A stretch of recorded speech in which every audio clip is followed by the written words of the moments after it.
Caribbean രാജ്യങ്ങൾ, ഇവിടെയുള്ളവരെല്ലാവരുമായിട്ട് ബന്ധപ്പെടാൻ ശ്രമിക്കാറുണ്ട്. അവിടെയുള്ള ഇന്ത്യക്കാര് മിഡിൽ ഈസ്റ്റിലേക്ക് കഴിഞ്ഞ 30 വർഷങ്ങളായി പോയവരെ പോലെയുള്ളവരല്ല. 100-125 വർഷങ്ങൾക്ക് മുമ്പ് പൂർവ്വ പിതാമഹന്മാര് ഫിജിയിലും ഗയാനയിലും ട്രിനിഡാഡിലും സൗത്ത് ആഫ്രിക്കയിലും എല്ലാം പോയി അവിടുത്തെ ജനങ്ങളുടെ കൂട്ടത്തിൽ ജീവിച്ച് കൃഷി ചെയ്ത് വളർന്ന് വികസിച്ച് വലിയ ആൾക്കാരായവരാണ്. ഡോക്ടർമാർ ഉൾപ്പെടെ ആയവരാണ്. അവരോടെല്ലാം സംസാരിക്കുമ്പോൾ നമ്മുടെ ആചാര വിചാര വിശ്വാസങ്ങളുടെ വികലമായ കുറേ കാര്യങ്ങൾ മാത്രമേ അവർക്ക് അറിയുള്ളൂ. പക്ഷെ അവർ അന്ധമായിട്ട് ആ ആചാരങ്ങളെ അനുശാസിക്കുന്നുമുണ്ട്. ഈശ്വരനെ അവർ കാണുന്നത് ഭക്തിയോടുകൂടിയാണ്. അവരെ പറഞ്ഞു പറ്റിച്ച് ധാരാളം ക്രൈസ്തവര് മതം മാറ്റാൻ ശ്രമിക്കുന്നുമുണ്ട്. ശരിക്കും പറ്റിച്ചിട്ടാണ് മതം മാറ്റുന്നത്, ശ്രമിക്കുന്നുമുണ്ട്. അവരുടെ അടുത്ത് ഭാരതീയ പൈതൃകത്തിന്റെ ചെറിയ ചില സന്ദേശങ്ങൾ കൊടുക്കുമ്പോൾ എത്ര ഉജ്ജ്വലമായ ഒരു മനോഭാവത്തോടു കൂടിയാണ് അവർ ഭാരതീയരാണെന്നും ഭാരതീയ സംസ്കൃതിയുടെ അവകാശികളാണെന്നും അവർക്ക് മിനിറ്റുകൾ കൊണ്ട് തിരിച്ചറിവുണ്ടാവാണ്. വലിയൊരു ഗ്രൂപ്പ് സർദാർജിമാർക്ക്, സിഖുകാർക്ക് ക്ലാസ് എടുത്തപ്പോൾ എനിക്കറിയാം അവരൊരു പ്രത്യേക വിഭാഗക്കാരാണ്. അപ്പൊ അവരുടെ അടുത്ത് ഞാൻ വിവരിച്ചത് മുഴുവനും സിഖുകാരുടെ 10 കൽപ്പനകളുണ്ട്.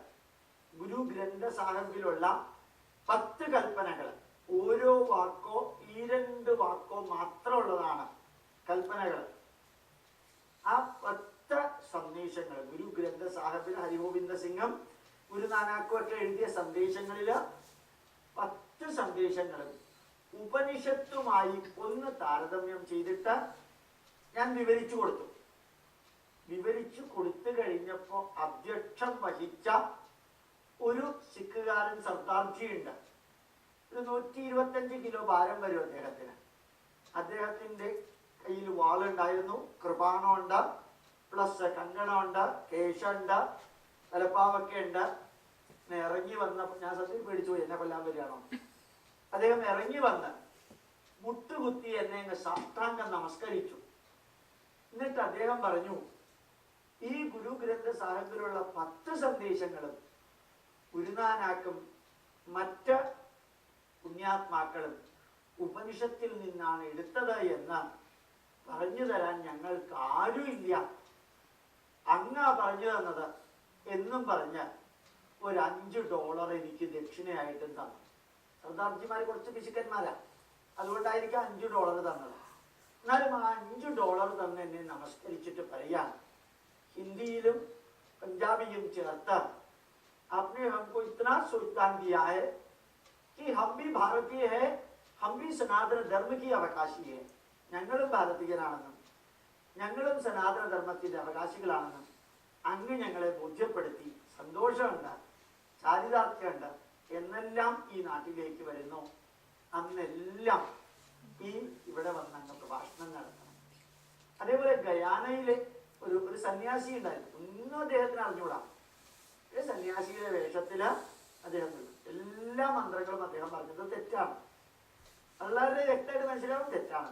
എങ്കിലും അത്രയും മന്ത്രമെങ്കിലും അറിയുമല്ലോ എന്ന് പറഞ്ഞിട്ടാണ് അവരാശ്വസിക്കുന്നത്.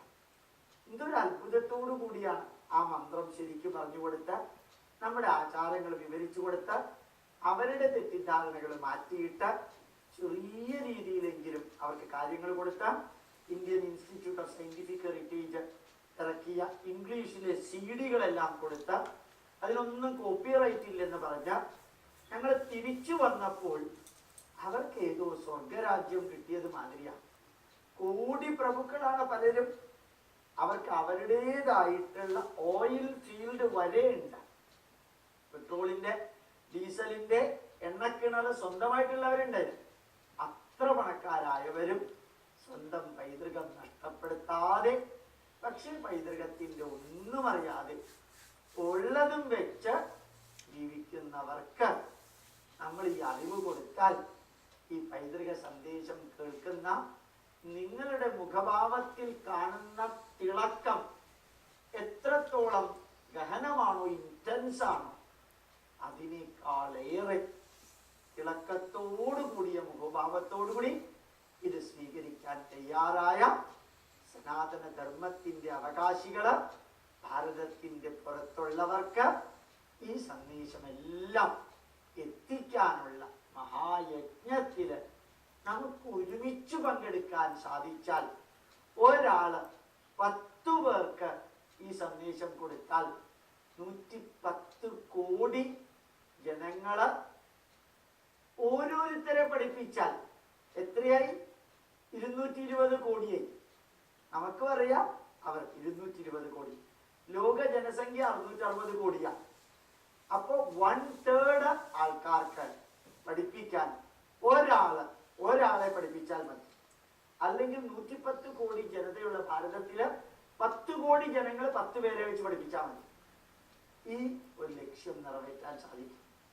മറ്റുള്ളവരെന്ത് ചെയ്യുന്നു ചെയ്യുന്നില്ല എന്ന് അന്വേഷിക്കാനുള്ള സമയം വെറുതെ നഷ്ടപ്പെടുത്താതെ നമ്മൾ എന്ത് ചെയ്യണം, ഏത് രീതിയിൽ ഈ കർമ്മം ചെയ്യണം എന്നാലോചിച്ച് നിങ്ങൾക്കറിയാവുന്നത് ബുദ്ധിയും യുക്തിയും ശാസ്ത്രവും ഉപയോഗിച്ച് നിങ്ങൾ ഏത് രാഷ്ട്രീയ പാർട്ടിയിലോ മതത്തിലോ പെട്ടവരാവട്ടെ, ഈ സനാതന ധർമ്മത്തിന്റെ മൂല്യങ്ങളുടെ അവകാശികളായ നിങ്ങൾ എല്ലാവർക്കും ഇത് അറിയിക്കാനുള്ള മഹായജ്ഞത്തിലെത്തിയാൽ ലോകം മുഴുവനും ഭാരതീയരുണ്ടാവും, ഭാരതത്തെ സ്നേഹിക്കുന്നവരുണ്ടാവും എന്ന് പറഞ്ഞുകൊണ്ട് എന്റെ വാക്കുകൾ അവസാനിപ്പിക്കുന്നു.